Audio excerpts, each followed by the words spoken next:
Okay, so welcome to a lot of you guys' first flipped classroom experience. From moving forward, like I stated today, but you'll be looking at it tomorrow, so it'll be like yesterday. I know that was kind of confusing.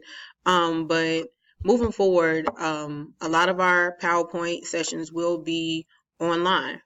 All right, so the first, let's get started. You have classical China, which is the Zhao, Qin, and Han dynasties. All right, I know the PowerPoint says AP World History, but a lot of you guys are able to handle AP World Advanced Placement work. So do not get startled when you see the word AP, because I also certified to teach AP, so you'll see a lot of that in my slides.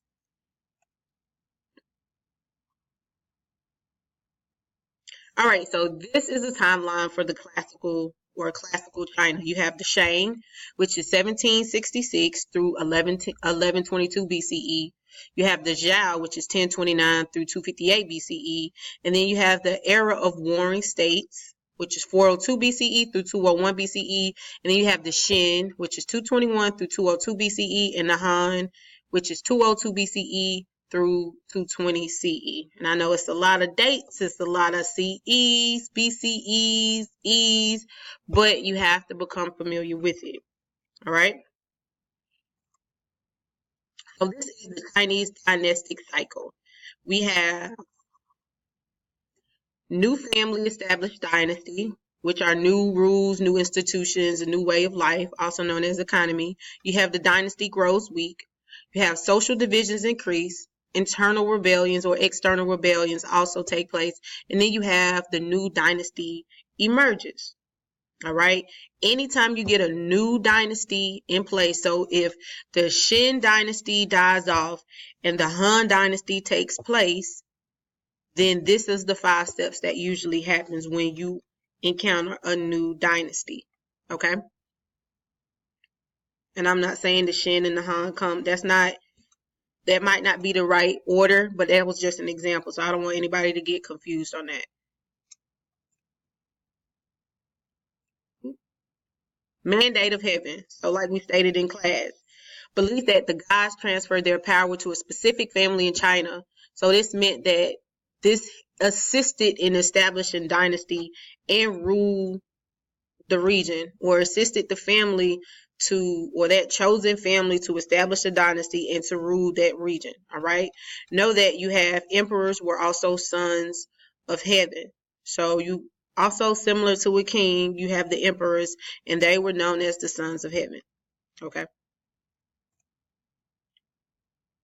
So this is a map of the time period we will be looking at. Okay. Next, we have the Zhao. All right. So you have social, political interactions, and cultural. So this is similar to your grape worksheet, your grapes worksheet. Okay. When we're talking about the social aspect of the Zhao, know that you have the rise of a strong land-owning class takes place. All right. Social status is patriarchal. So when you hear the word patriarchal, that means people inherited from their father's side. Matriarchal, mom, patriarchal, father. So if their father has a will or passes away and leaves a will, they inherit stuff through their father's side. Okay. Political. You have loose alliance of regional princes, depending on loyalty, relatively weak rulers, in exchange of land for promising taxes, and military. Feudalism. Please become familiar with this word feudalism, because we will see this word ongoing throughout the whole, not even unit, but through the rest of world history. We will see that word appear, feudalism. You have landowners become more powerful than rulers. All right. Interactions expanded the Middle Kingdom. Make sure you understand cultural. Banded human sacrifice. Nobody could sacrifice another human being. Formalized religious practices, ancestor worship, and focus on harmony. Keep in mind, they also promoted one language for everyone. You know, having different cultures speak different language, that began to get confusing. So they made sure that people like the common language. Okay. Similar to English, A lot of people, I mean, English is a common language throughout the world. Not necessarily saying everybody speaks English, but that is like a common language that people are familiar with. End of dynasty leads to the development of new philosophies, also known as Confucianism. And then you have the tea ceremonies and the chopsticks. And economic, we have agriculture dominated the wheat and the rice. Warring States period. So this Warring States period took place during 402 BCE through 211 BCE. All right, you had competing interests of land-owning class and ruling class caused political turmoil. Landowners raised own military. All right, origins of the regional warlords. No political unity. They were always, for the most part, beefing. It was always something. They could not come on the same page in regards to politics, similar to what we're going today with our current president. You have cultural innovations survive, and then you have results into new philosophies. And remember, in class I stated the new philosophies, they're not religion, but they're philosophies. You have Confucianism, Taoism, Hinduism, Buddhism. All of those are theories or philosophies, not religion. So it's easy to get it confused with religions. All right. Like I just stated earlier, you have Confucianism, Taoism, and then you have legalism. All right. So this is Confucius, and then his type of philosophy, Confucianism. You have Confucius emerged a period of warring states. He's scholar, or he studied history, music, ethics, and his main piece of literature, also known as main writing, is known as the Analects. All right. The main ideas of Confucius consist of, in order to restore social order, harmony, good government to China, because for the most part, China was, how can I put this? It was just total chaos. Okay. You had ethical systems based on relationships and personal virtue under the main ideas of Confucius. Confucius was big on family. That's why you see emphasized on family. All right. Filial piety, that's what they believed in. All right. Respect for the parents and elders was necessary in order for a way of life. Now you had the early Zhao dynasty was seen as a perfect society because they really enacted what Confucius wanted. So you had inferiors devoted to service and superiors looked after dependents. So you had the less than who volunteered their time, community service, and then you had the superiors who looked after or took care of those less fortunate than them.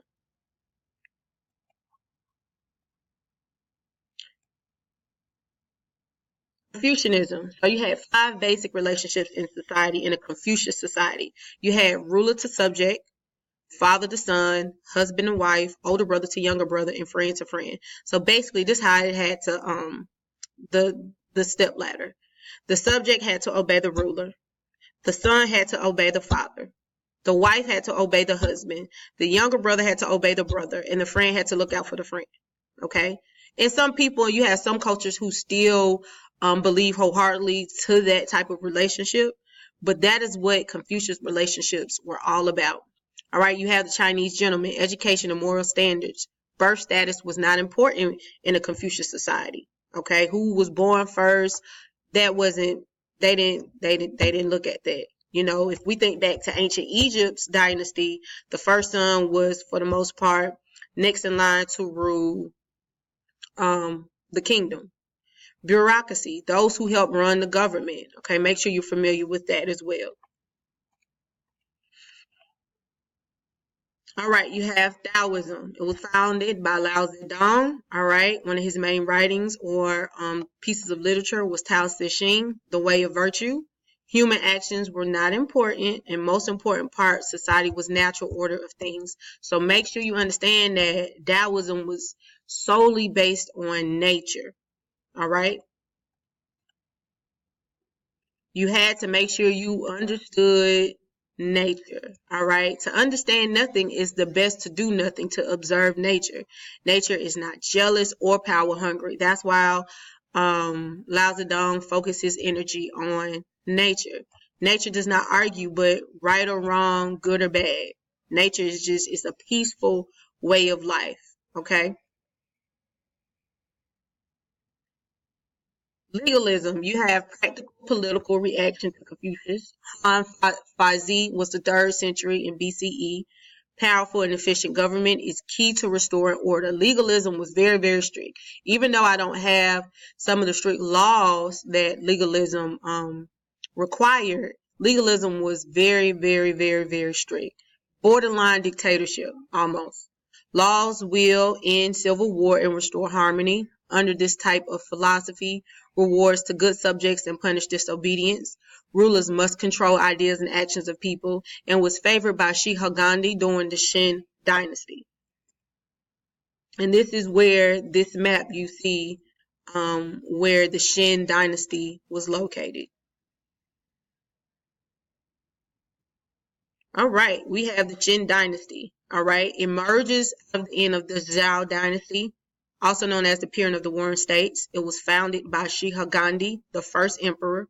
The goals of the Shin dynasty was to unify and expand China, all right, and also to restore social order. They needed order. In order to, every time, you got to make sure you understand this. Government is created for order. Social order, political order, that's why they create government. And so that is why the Shin dynasty emerged, or you have Shihougandi implement that.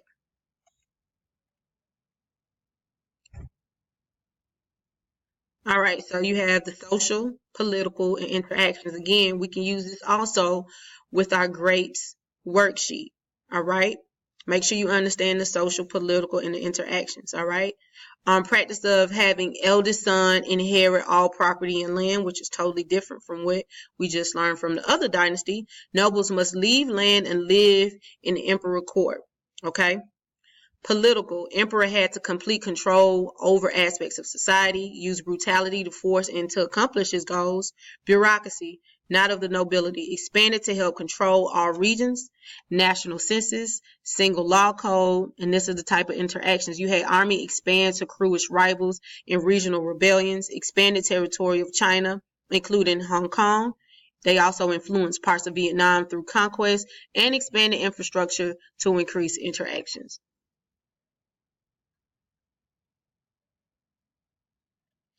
Also, under the culture and economic, know that Confucianism looked down upon the followers persecuted, legalism promoted. All right, architecture initiates construction of the Great Wall. All right, uniform written language. They banned books. All right, under the economic status, introduced standard weights and measures, eliminated the very rare practice of slavery, forced labor necessary to construction projects, extremely high taxes. So they taxed a lot of people. All right, sponsor agriculture projects, irrigation. We should know what irrigation means because we studied that in maybe like the 2nd or 3rd day of school. All right, look at your previous notes. And you have manufacturing of silk. Okay. This here is a picture of a model, a clay model, life-size figurines of what they, how can I say this? Yes, as you can hear, I'm doing all my planning. That's the bell to lunch. But these are life-size figurines of warriors. All right. These were created for the emperor for his afterlife. Okay. So as we can see, that's a lot. And it still exists to this day. But they were very meticulous and very strategic at how they did things and prepared people for the afterlife, similar to ancient Egypt. Okay. So why did the Shin dynasty fall? Shihougandi, extremely paranoid, killed off suspected enemies, nobles, intellectual warlords. He was a paranoid individual. So anybody close to him, he just killed them. All right. He did away with it, with them. He desired to control everything. All right. He was taxing too much. High taxes, forced labor. All right. Shihougandi dies in 210 BCE, followed by 8 years of peasant revolts to determine successor, and then winner establishes the Han dynasty.